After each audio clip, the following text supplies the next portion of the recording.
안녕하십니까. 저는 아주대학교 병원 재활의학과 언어치료사 안동녀입니다. 이번에는 언어 발달 이상을 보이는 아동들의 언어지도법에 대해 말씀드리겠습니다. 이러한 아동들의 특징은 눈맞춤이 잘 이루어지지 않고 사회적 상호작용에 어려움을 보이며 발화가 없거나 반향어가 많으며 높고 단조로운 음도로 발화합니다. 또한 틀에 박힌 행동을 하거나 독특한 놀이나 행동을 하기도 합니다. 펀서스만은 이런 아동들의 의사소통 단계를 나만의 방식 단계와 의사표시 단계, 초기 소통 단계, 서툰 친구 단계의 4단계로 나누었습니다.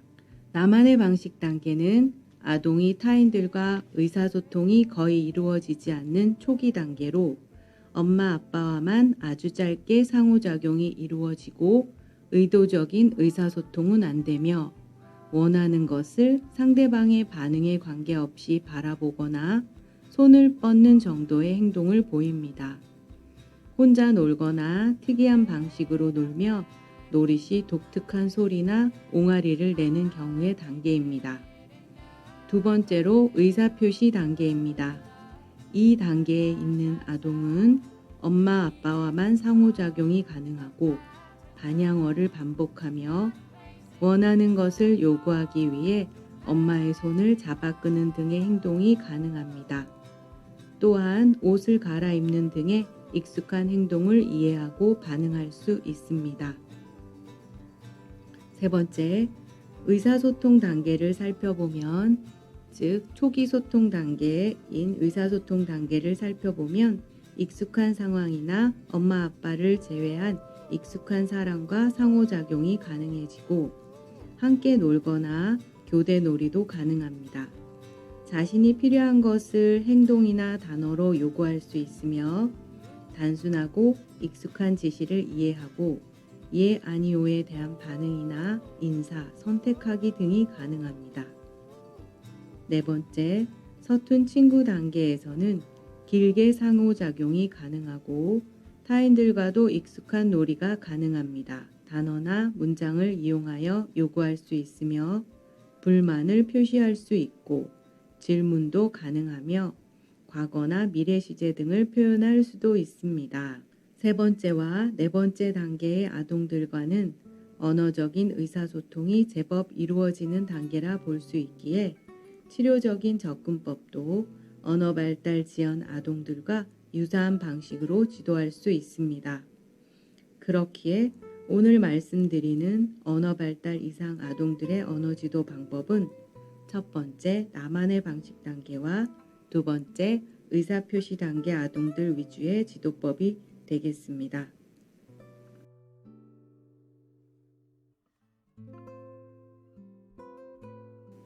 나만의 방식 단계와 의사표시 단계 아동은 부모 외의 사람들과는 의사소통이 거의 불가능하며 자신의 의도 표현도 상당히 제한됩니다.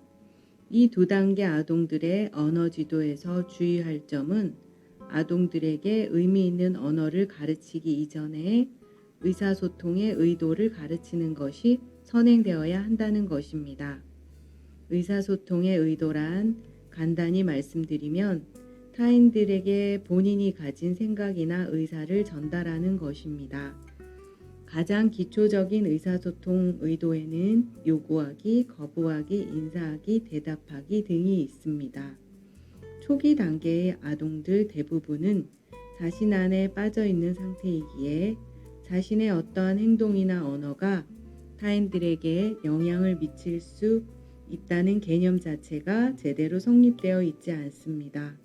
그렇기에 아동들과 놀이활동이나 일상생활 활동들을 통하여 자신의 어떠한 행동이 타인들의 행동을 바꾸어 놓을 수 있다는 것을 먼저 가르쳐야 한다는 것입니다. 앞으로 말씀드릴 몇 가지 방법 등을 통해 아동들이 자신의 의도를 타인들에게 표현하는 방법을 알려주고 그것들을 스스로도 표현할 수 있도록 할 수 있을 것입니다. 이러한 아동들의 언어 지도법 중 대표적인 5가지를 살펴보겠습니다.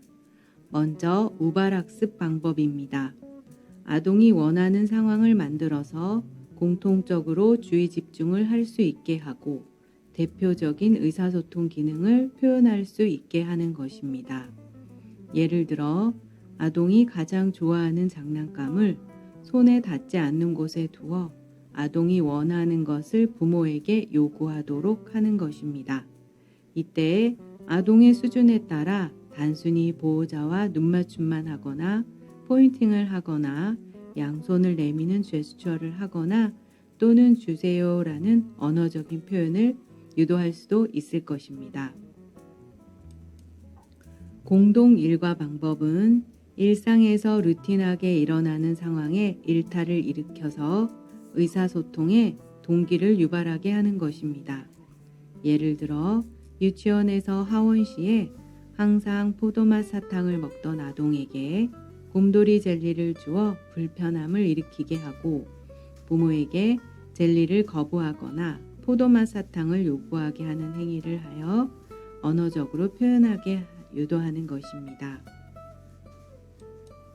기능적인 의사소통 훈련법은 아동이 문제 행동을 보일 때 그러한 행동을 사회적으로 대체가 가능한 행동으로 바꾸어서 표현하도록 하는 것입니다.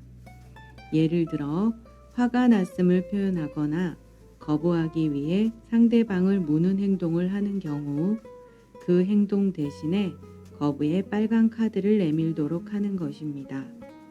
무는 행동을 하기 전 아동이 화가 났음을 표현하거나 거부의 행동을 하려고 할 때 빨간 카드를 손에 쥐어주고 상대방에게 건네주도록 하여 즉각적으로 아동이 싫어하는 행동을 멈추어 주는 것입니다. 이러한 상황을 반복하여 아동이 거부하고 싶거나 화가 날 때 스스로 상대방에게 빨간 카드를 가져다 주도록 만들어 가는 것입니다. 다음은 언어적인 의사소통이 힘들거나 또는 언어와 보조적인 방법으로 이용하기 좋은 방법들입니다. 그림 교환 의사소통 체계법입니다. 원하는 사물을 얻기 위해 그 그림 카드를 부모에게 건네도록 합니다. 예를 들면 냉장고에 있는 딸기가 먹고 싶을 때 딸기 그림 카드를 가지고 와서 부모에게 주도록 하는 것입니다. 이를 통해 자신이 원하는 것을 직접적으로 상대에게 전달하는 훈련을 하게 됩니다. 다음은 보완대체 의사소통 방법입니다. 요즘 스마트폰의 발달로 이전에 비해 큰 돈을 들이지 않고 휴대폰을 이용해서 쉽게 사용할 수 있게 된 방법입니다. 보완대체 의사소통 어플을 이용하여 자신이 해당되는 그림을 선택하여 타인들에게 의사를 전달하는 방법으로 사람들과 관계 맺기 힘들어하고 영상 미디어 사용에 관심을 많이 보이는 언어 발달 이상 아동들에게 사용하기에 용이한 방법일 수 있습니다. 언어 발달 이상 그룹은 의사소통 단계를 4단계로 나누었으며 기초 단계인 나만의 방식 단계와 의사표현 단계 아동들에게 자극을 주는 5가지 방법에 대해 설명하였습니다. 직장이나 가정에서 언어 발달에 문제가 있는 아동들을 대하게 될 때 오늘의 이 강의가 좋은 하나의 지침이 되었으면 합니다. 지금까지 경청해 주셔서 감사합니다.